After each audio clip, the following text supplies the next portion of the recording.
beses na taas ng Mount 7.2 Everest. ang lindol na Nung tumama malalim dito ang sa kilometers Bohol. na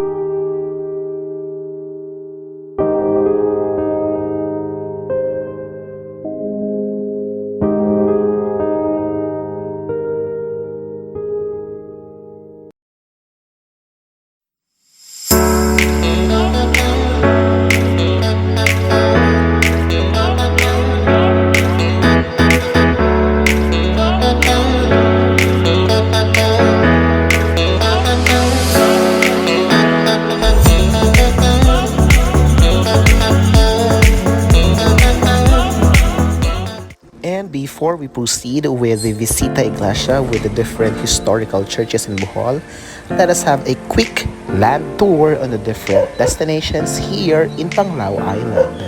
And our first stop is the Hinagdanan Cave. Ako nga po pala si Mac. Hello, Mac! Welcome sa Hinagdanan Cave. Pababa po tayo dito ha. Ang pinaka-importante po talaga ma'am, hawak tayo sa railings tapos tingnan po natin inaatakan natin. Kasi yung mga steps po dito ma'am, hindi po sa level. So may part po dito na mataas po talaga. So dapat po tayo mag-ingat. Ganito lang po, sideways lang po tayo and then one step at a time lang po tayo pababa kung maaari po. At saka pakiingatan na rin po yung ulo natin kasi po medyo mababa po kasi.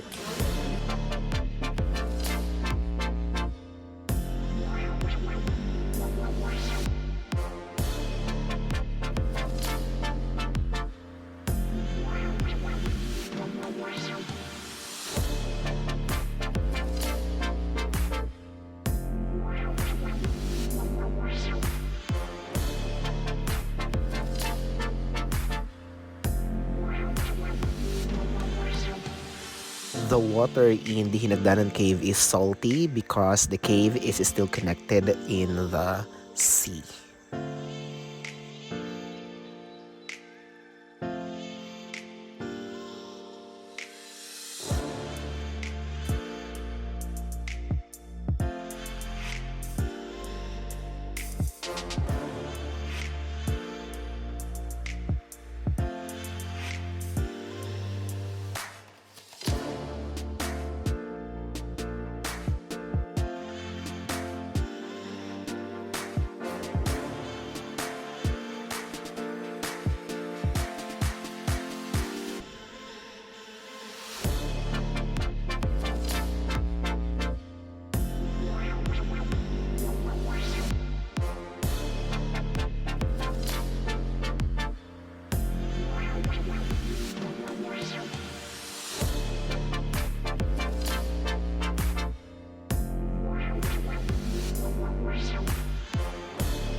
The Church of Immaculate Conception in Baclayon is considered to be as one of the oldest in the Philippines.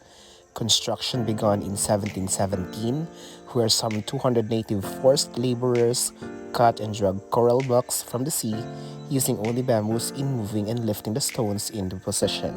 Millions of white eggs were said to have been used as a cement. The current building was completed in 1727.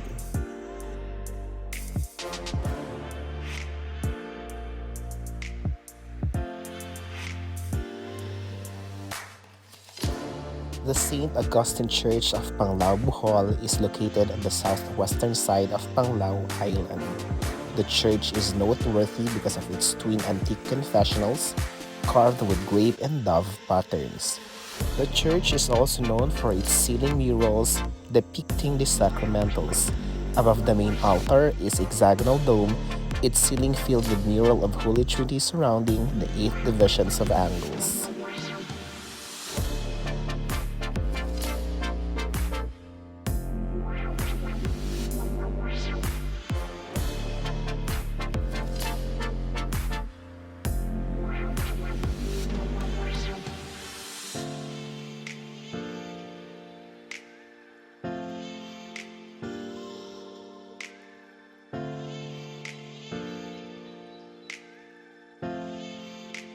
The Church of Our Lady of the Assumption, also known as Taoist Church, is located in the town of Taoist in the island of Panglao that is facing on Tagbilaran City. The church occupies a strip of land on the shore of Panglao Island opposite to Tagbilaran City. One of the most beautiful churches in Bohol, one gets an excellent view of the church and convento from the Mansasa seaside as one travels from Tagbilaran to Baclayon. The approach from the Governor Jacinto Borja Bridge also gives an impressive view of the church.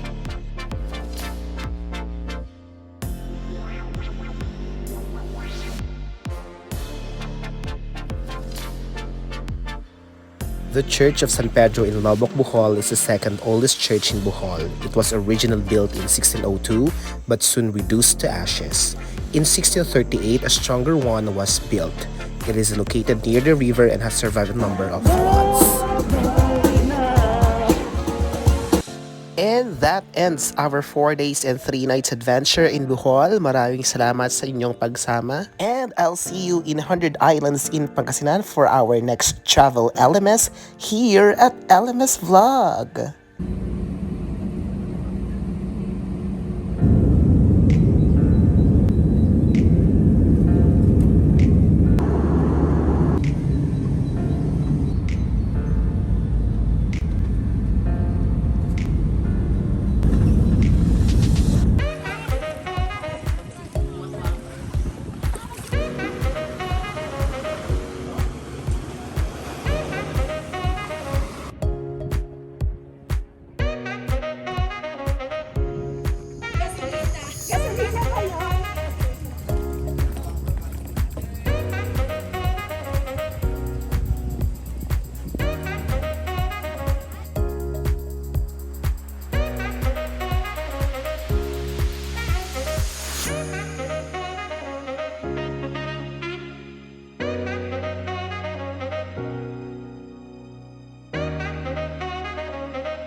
And if you do love this video, please do like and share and drop a comment.